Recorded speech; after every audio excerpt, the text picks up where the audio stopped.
आऊज़ुबिल्लाहि मिनश्शैतानिर्रजीम बिस्मिल्लाहिर्रहमानिर्रहीम सयक़ूलुस्सुफ़हाउ मिनन्नास मा वल्लाहुम अन क़िबलतिहिमुल्लती कानू अलैहा। अल्हम्दुलिल्लाह, आज हमने दूसरे पारे की तिलावत सुनी। इस पारे के आगाज़ में अल्लाह ज़ुल जलाल वल इकराम ने तहवीले क़िबला का वाक़या ज़िक्र किया है। मुसलमानों का क़िबला अव्वल बैतुल मक़दस था। मदीना मुनव्वरा में हिजरत के बाद पाँचों वक्त की नमाज़ें 16 या 17 माह तक बैतुल मक़दस ही की तरफ मुँह करके अदा की जाती रहीं। आप सल्लल्लाहु अलैहि वसल्लम की ख्वाहिश थी, अल्लाह ज़ुल जलाल वल इकराम ने एहतराम किया अपने महबूब नबी सल्लल्लाहु अलैहि वसल्लम की ख्वाहिश का, और अल्लाह अज़्ज़ा वजल ने मुसलमानों का क़िबला बैतुल्लाह को बना दिया गया। और ये पहली किताबों में भी बात मौजूद थी कि दीन इब्राहीमी के मुताबिक अल्लाह अज़्ज़ा वजल के आखिरी पैगंबर का क़िबला बैतुल्लाह होगा। अल्लाह पाक ने इसके चंद मकासद और भी जिक्र किए हैं कि अल्लाह पाक सिर्फ ये देखना चाहते थे कि मेरे बंदे मेरे महबूब नबी की इताअत और इत्तिबा किस कदर करते हैं।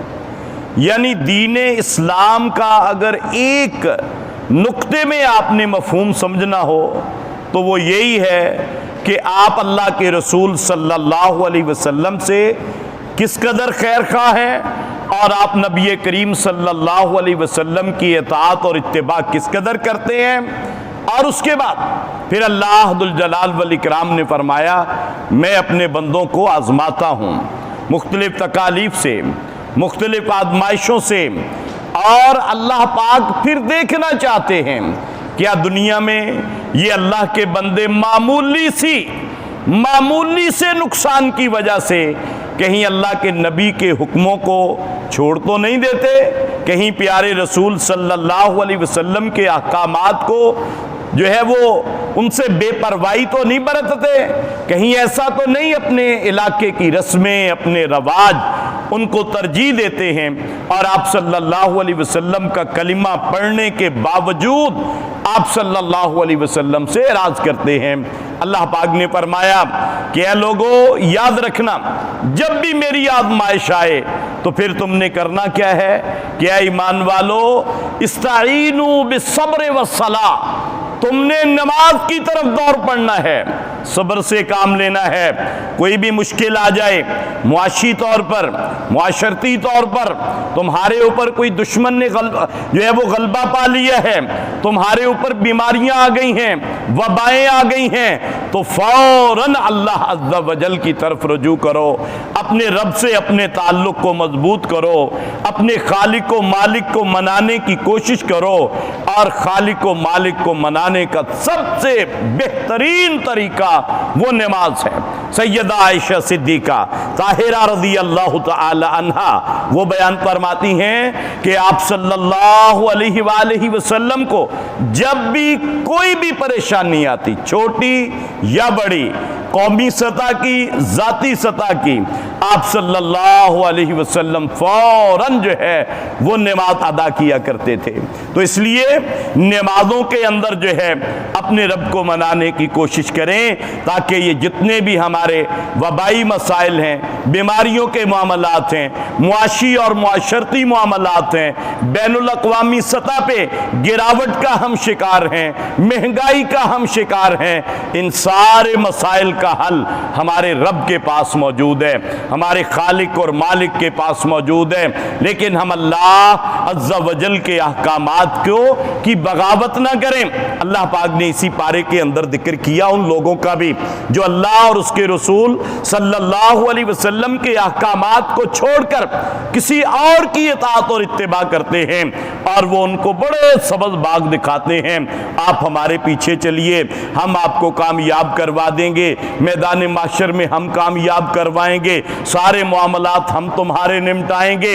अल्लाह पाक ने फरमाया जब क़यामत का दिन आएगा ये लोग जवाब दे जाएंगे, दौड़ जाएंगे, वहां पे अपने ही आमाल जो हैं वो हमारे काम आने वाले हैं। इसके अलावा कोई भी और चीज जो है वो हमारे काम आने वाली नहीं है। और इसी तरह अल्लाह अज़्ज़ा वजल ने इस पारे के अंदर इस बात की वजाहत फरमाई कि ऐ लोगों, तुम सिर्फ उसी बात की पैरवी करो जो अल्लाह पाक ने नादिल किया है कुरान की सूरत में, अहादीस मुबारक की सूरत में। उसके बाद अल्लाह पाक ने हलाल व हराम का भी तज़किरा किया कि मुसलमान और मोमिन आदमी हराम से बचने वाला होता है और हलाल कमाई खाने वाला होता है। हराम के अंदर जितनी भी चाशनी हो, तुम्हें जिस कदर ज़्यादा लालच दिया जाए, फरमाया मोमिन मुसलमान आदमी वो हराम से बचने वाला और हलाल का इस्तेमाल करने वाला हो, हराम के करीब तक नहीं जाना अगर हम मोमिन हैं, अगर हम मुस्लिम हैं। और उसके बाद कुछ चीज़ों की हिल्लत व हुर्मत का भी जिक्र किया गया कि मुर्दार को हराम करार दे दिया गया, शराब को हराम करार दे दिया गया, लेकिन उसके साथ साथ खून को हराम करार दे दिया गया। अब अगर कुरान मजीद फुरकान हमीद को पढ़ें तो हर वो चीज़ जो मुर्दा हालत में है उसको हराम तस्लीम करना पड़ेगा। लेकिन हदीस मुबारक ने वजाहत फरमा दी कि तुम्हारे लिए ये मछली आप उसको पकड़ते हैं, ज़िबा नहीं करते, मर जाती है, वो मरी हुई भी पानी में मिल जाए तब भी वो हलाल है। इसी तरह जराद, ये जो टिड्डी दल जिसका पिछले जो है वो साल में एक उसका हमला भी हुआ फसलों पर, वो भी अगर मुर्दा हालत में मिल जाए तो वो भी हलाल है और जायज़ है। और इसी तरह इंसान जो है वो अपने जानवरों के अंदर जो उसका जिगर और तिली होती है, फरमाया अगरचे वो भी खून का एक हिस्सा होती है लेकिन उसको भी हलाल और जायज़ करार दे दिया गया। और उसके बाद अल्लाह पाक ने फरमाया ऐ ईमान वालो कुतिबा अलैकुमुल किसास, तुम्हारे लिए किसास को फर्ज कर दिया गया, निज़ामे किसास को अपने मुल्कों के अंदर लागू कर दो। क्यों? फरमाया वलकुम फिल किसास हयातुन या उलिल अलबाब, अगर तुम्हारे अंदर जरा भर भी अकल है ना तो निज़ामे किसास में ही तुम्हारे लिए अमन है, सलामती है, जिंदगी की बहारें हैं और खुशहालियां हैं और अमन है। यही वजह है कि आज आलम कुफर इसी बात पे जो है वो डटा हुआ है कि किसी न किसी तरह इस वतन अजीज के अंदर, इस्लामी ममालिक के अंदर अल्लाह के निज़ाम को लागू ना किया जाए। और हम लोग भी बिल्कुल उनके शाना बशाना खड़े होके इस्लामी निज़ाम के रास्ते में रुकावट बने हुए हैं। हमने भी कभी इसके बारे में कोशिश नहीं की, हमारी भी जो है वो इसके अंदर बड़ी सुस्तियां, कमियां, कोताहियां हैं। मुल्क हमारा है, नुमाइंदे हम मुंतखब करते हैं, लेकिन हमारी तरजीहात कुछ और हैं, हमारी तरजीहात बदल दी गई हैं। अब हम अल्लाह के अलावा जो गैरुल्लाह का निज़ाम है उसे बखुशी कबूल किए हुए हैं, जो कि बहुत बड़ा जुर्म है। उसकी वजाहत इंशाअल्लाह आगे पारों के अंदर जो है वो आएगी। और उसके बाद अल्लाह रब्बुल आलमीन ने फरमाया वसीयत भी लाज़िम है, अगरचे वरासत के अहकामात के नादिल होने के बाद वसीयत की फर्जियत अगरचे ख़त्म कर दी गई, लेकिन फिर भी इस्लाम ने कहा हर मोमिन मुसलमान आदमी, उसके दिल के अंदर कोई ख्वाहिश होती है, मौत तो आनी होती है कि भाई मेरे मरने के बाद तुमने बिदआत नहीं करनी, तुमने शिरक नहीं करना, तुमने फुला फुला काम नहीं करने। आपने फरमाया हर मोमिन मुसलमान आदमी को चाहिए कि वो अपनी वसीयत जो है वो लिख के रखे। और उसके बाद फिर हज की फर्जियत का भी इसी पारे के अंदर जिक्र किया गया। और अल्लाह पाक ने फिर रमज़ानुल मुबारक की फर्जियत जो है उसका तज़किरा भी इसी पारे के अंदर अल्लाह पाक ने फरमाया रमज़ानुल मुबारक ये वो अजीम महीना है जो तुम्हारी जिंदगियों के अंदर इनकलाब बपा कर देने वाला महीना है, तुम्हें तकवे के करीब, जन्नत के करीब ले जाने वाला महीना है। और अगर हम इस्लामी तारीख में रमज़ानुल मुबारक को देखें, हमारी कैफियत पता क्या है? हम कहते हैं रोज़ा रखा है, बस अब सारे ही काम छोड़ दें। लेकिन इस्लाम क्या कहता है? आप सल्लल्लाहु अलैहि वसल्लम ने बदर का मार्का लड़ा रमज़ानुल मुबारक में, आप सल्लल्लाहु अलैहि वसल्लम ने मक्का को फतह किया रमज़ानुल मुबारक में, कुरान मजीद फुरकान हमीद नाजिल हुआ रमज़ानुल मुबारक में, और ग़ज़वा उहद की तैयारियां हुई रमज़ानुल मुबारक में। यानी रमज़ानुल मुबारक भरपूर ईमानी और अमली जो है वो कोशिशों के साथ, जज्बात के साथ भरा हुआ महीना है। लिहाजा रोज़ा रखने के बाद अपने ईमानी कुव्वत को जो है वो बढ़ाएं, आमाल की तरफ ज़्यादा से ज़्यादा तवज्जो करें। और ये पता नहीं ज़िंदगी में दोबारा ये माह मुबारक हमें नसीब होना है या नहीं होना, लिहाजा हमें चाहिए कि इसको गनीमत जानते हुए अपनी आकिबत और अपनी आखिरत जो है उसको बेहतर बनाएं। अल्लाह पाक ने फरमाया अनफिकू फी सबीलिल्लाह, ऐ लोगों अल्लाह के रास्ते में अपने मालों को खर्च करो, और अगर खर्च नहीं करोगे अपने आप को हलाकत में डालोगे। अपने मालों को अल्लाह के रास्ते में खर्च किया करें, और इसके बहुत से मसारिफ हैं जिनकी वजाहत अपनी जगह पे आएगी। फिर अल्लाह पाक ने निकाह और तलाक के मुतालिक भी इसी पारे के अंदर अहकामात दिए। ये भी शरीयत का मजाज है। निकाह के बारे में फरमाया कि मुशरिक के साथ निकाह, ना मुशरिक मोमिन मर्द का निकाह किसी मुशरिका औरत से जायज़ नहीं। अब हिंदू मुशरिक हैं, और इसी तरह बुद्ध मत, चाइनीज सारे मुशरिक हैं, और ये जो ईसाई हैं, यहूदी हैं, ये अहले किताब हैं, इनसे निकाह की इजाज़त दी गई है। और अगर आप जो है इनसे निकाह करते हैं, आपकी बीवी यहूदी रहती है, ईसाई रहती है, तो बहरहाल इसकी इजाज़त इस्लाम ने दी है। लेकिन इस्लाम ने फरमाया कि बेहतर ये है कि मुसलमान आज़ाद औरत या मुसलमान लौंडी उससे कर लो, बजाय इसके कि तुम किसी और से निकाह करो। और फिर उसके बाद तलाक के मुतालिक भी कुछ अल्लाह पाक ने अहकामात दिए।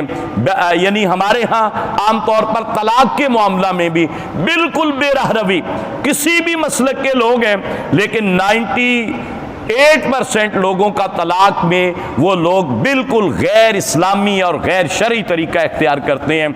एक ही कागज़ पर 3 तलाक़ें इकट्ठी देना, अब तो ये हमारे यानी हमारे हाँ भी कानूनी तौर पर जुर्म करार दे दिया गया है। बाकी तमाम ममालिक में भी, कुरान में भी, हदीस में भी रसूल करीम सल्लल्लाहु अलैहि वसल्लम ने भी सख्त गुस्से का इजहार किया था। इकट्ठी 3 तलाक़ें देना दीन इस्लाम के का मजाक उड़ाना है।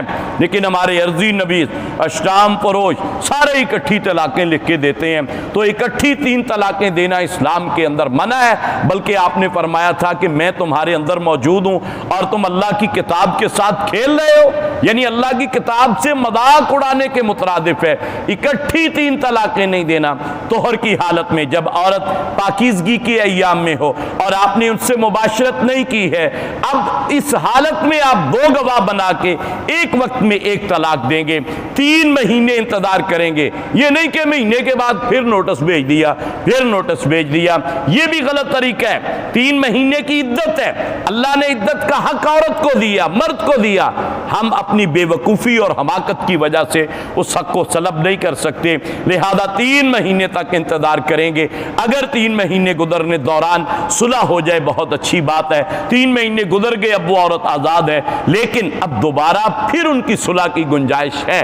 अब जो है दोबारा निकाह भी हो सकता है। इद्दत के दौरान बगैर उसके जो है वो आपका हो जाएगा, लेकिन अगर इद्दत गुजर जाए तो फिर दोबारा उनका निकाह हो सकता है। और इसी तरह अल्लाह पाक ने इस पारे के अंदर जिहाद का भी तज़किरा किया कि ऐ लोगों, तुम लोग अल्लाह के रास्ते में किताल करो। किताल, बाज़ मसाइल ऐसे होते हैं जो किताल के बगैर हल नहीं हो सकते, और हमारा उलट निज़ाम है। जहां किताल की ज़रूरत है, जिन लोगों की किताल की जिम्मेदारी है, वो लोग कहते हैं नहीं जी वहां मुज़ाकरात करने चाहिए, हम मुज़ाकरात की टेबल पे आना चाहिए, ये मसले मुज़ाकरात पे हल होने चाहिए। और जहां मुज़ाकरात करने चाहिए वहां पे गोलियां चला के अपने ही लोगों को छलनी किया जाता है, शहीद किया जाता है। और जहां जिहाद करना होता है वहां वहां पर हम लोग भीगी बिल्ली बन जाते हैं, वहां पे हम मुज़ाकरात की दावतें देते हैं, वहां के हम अमन के दाई बन जाते हैं, वहां पर हम अमन पसंद बन जाते हैं। तो ये भी बहुत बुरी बात है। जहां किताल है वहां किताल होगा, और जहां अमन है, मुज़ाकरात है, वहां मुज़ाकरात और वहां सुलह होगी। इसलिए हमारे यहाँ ये भी उलट निज़ाम है, उल्टी गंगा जो है वो बह रही है। इसी वजह से हम जलील हो रहे हैं, इसी वजह से हम रुसवा हो रहे हैं, और यही सबब है कि हमने अपने हाथों के साथ अपनी शहर कश्मीर जो है अब उसको दुश्मन के हवाले कर दिया है, उसके कब्जे में कर दिया है। अब बाकायदा कानूनी तौर पर वो अब इंडिया का हिस्सा बन गया है, लेकिन हम लोग अब भी इसको मानने के लिए तैयार नहीं है कि नहीं जी इतना दी कोई गल नहीं हुई।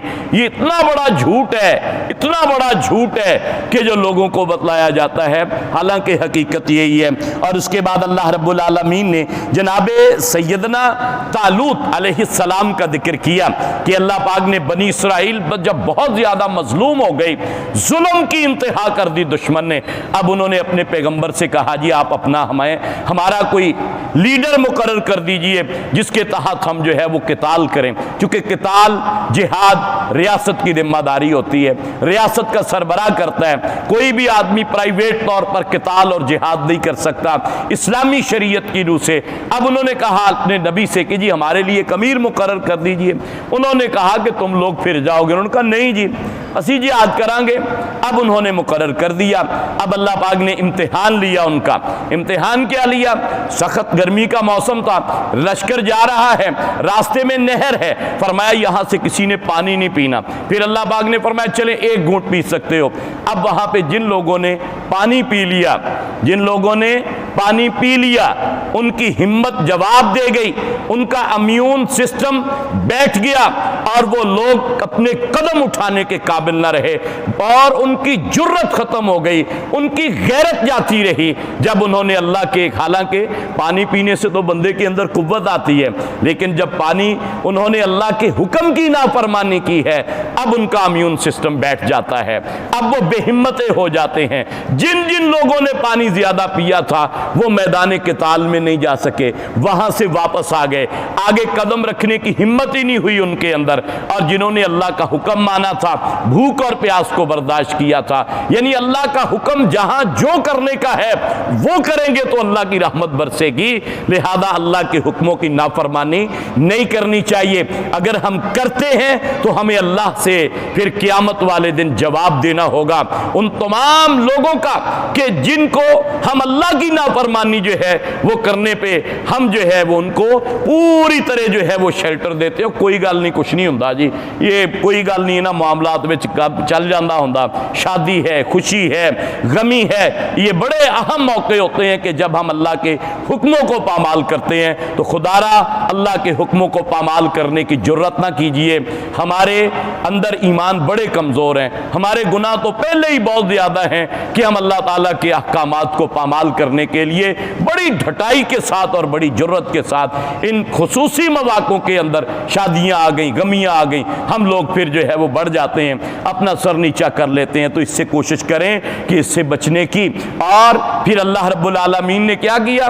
छोटा सा लश्कर है और अल्लाह रब्बुल आलमीन ने एक बड़े लश्कर पर उनको फतह दे दी। अल्लाह पाक ने फरमाया ये एक नहीं, कम मिन फियतिन कलीलतिन गलबत फियतन कसीरतन। दुनिया ने बहुत से ऐसे लश्करों को देखा है जो छोटे थे लेकिन ईमानी कुव्वत थी उनके अंदर, ईमानी गैरत और जुर्रत और हमीयत थी, और फिर वो लोग गालिब आए हैं। ऐसी बेशुमार मिसालें मौजूद हैं। लिहाजा अपने ईमान को मजबूत करना होगा।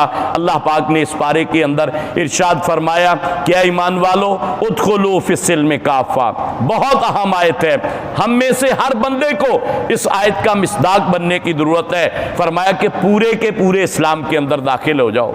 इस्लाम की कुछ बातों को मान लिया, कुछ को ना माना, ये मुसलमान का शेवा नहीं है, ये यहूदियों का शेवा है, ये नसरानियों का शेवा है। भाइयों जब कलिमा पढ़ लिया है, अब मुसलमान होते हुए, इस्लाम पे अमल करते हुए हम क्यों शर्माते हैं?